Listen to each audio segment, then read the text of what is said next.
నమస్తే. ఓ ఇంట్లో పెళ్లి పనులు మొదలయ్యాయి. పాత వస్తువులన్నీ చెత్త కుప్పలోకి చేరాయి. అయితే అందులో ఉన్న ఒక పాత దిండు కోసం మాత్రం ఆ ఇంటి వాళ్ళే కాదు, మొత్తం ఊరే పరుగులు తీసింది.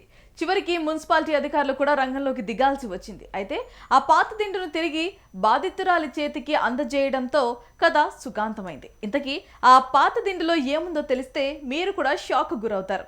టైం బాగుంది కాబట్టి సరిపోయింది, లేకపోతే పరిస్థితి ఏంటని అనుకుంటారు. ఇక బాధితురాలికి మాత్రం ఆ దిండు చెత్త కుప్పలో కనిపించకపోయేసరికి ఒక్కసారి అవాక్కైంది.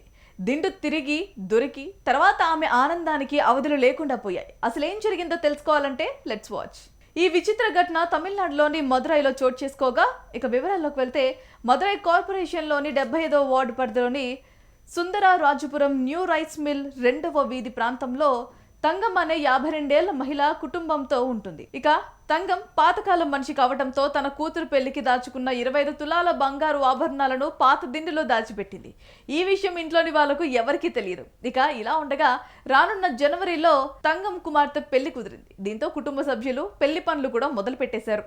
అందులో భాగంగా ముందుగా ఇంటిని శుభ్రం చేసుకున్నారు. ఇంట్లోని పాత వస్తువులు, పనికిరాని వాటిని పాడేస్తూ ఉన్నారు. అదేవిధంగా తంగం గదిలోని ఓ పాత దిండును కూడా మున్సిపల్ చెత్త డబ్బాలో పడేశారు. అయితే కుటుంబ సభ్యులు ఇదంతా కూడా ఉదయాన్నే లేచి చేయగా తంగం మాత్రం ఆ సమయంలో నిద్రపోయింది. ఆ మరుసటి రోజు ఉదయం తంగం ఆ పాత దిండు కోసం ఇల్లంతా వెతికినా కూడా ఎక్కడా కనిపించలేదు. ఎక్కడా కనిపించకపోవడంతో ఇంట్లో ఇతర కుటుంబ సభ్యులను అడిగితే వారు దానిని చెత్తబుట్లో పడేసినట్లుగా చెప్పడంతో తంగం కాళ్ళ కింద భూమి కంపించినట్లయింది. గుండె ఆగిపోయినంత పనైంది.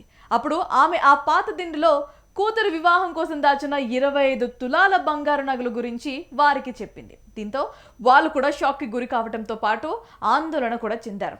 వెంటనే ఆ తంగంతో పాటు ఆమె కుటుంబ సభ్యులందరూ కూడా చెత్తగుండి దగ్గరికి పరుగులు తీశారు. కానీ అక్కడ దిండు కనిపించకపోవడంతో ఏడుస్తూ 75వ వార్డు హెల్త్ సూపర్వైజర్ మారుతూ పాండియన్ను సంప్రదించి జరిగిన విషయాన్ని క్లుప్తంగా వివరించారు. చెత్త డబ్బాలో చెత్తను సేకరించిన పారిశుద్ధ్య కార్మికురాలు మీనాక్షికి ఆయన ఫోన్ చేసి ప్రశ్నించారు. ఆమె సేకరించిన చెత్తను గ్రైండ్ చేస్తుండగా అందులో ఒక చిన్న దిండు కనిపించిందని, ఆమె దిండు తెరిచి చూడగా లోపల 25 తులాల బంగారు నగలు కనిపించినట్లుగా పారిశుద్ధ్య కార్మికురాలు మీనాక్షి నిజాయితీగా చెప్పింది. దీంతో ఆమె నగలను తీసుకువచ్చి హెల్త్ సూపర్వైజర్ కు అందించింది. హెల్త్ సూపర్వైజర్ పాండ్యన్ వెంటనే బాధితురాలని సంప్రదించి పారిశుద్ధ్య కార్మికురాలు అందజేసిన 25 తులాల బంగారు నగలను అందించారు. అయితే ఆ నగలను అందుకున్న తంగం ఈ నగలు తాను సంపాదించిన డబ్బుతో తన కుమార్తె వివాహం కోసం జీవితాంతం దాచుకున్నవి అని చెప్పింది. దానిని తిరిగి ఇచ్చిన సూపర్వైజర్కు పారిశుద్ధ్య కార్మికురాలకి కన్నీళ్లతో కృతజ్ఞతలు తెలిపింది.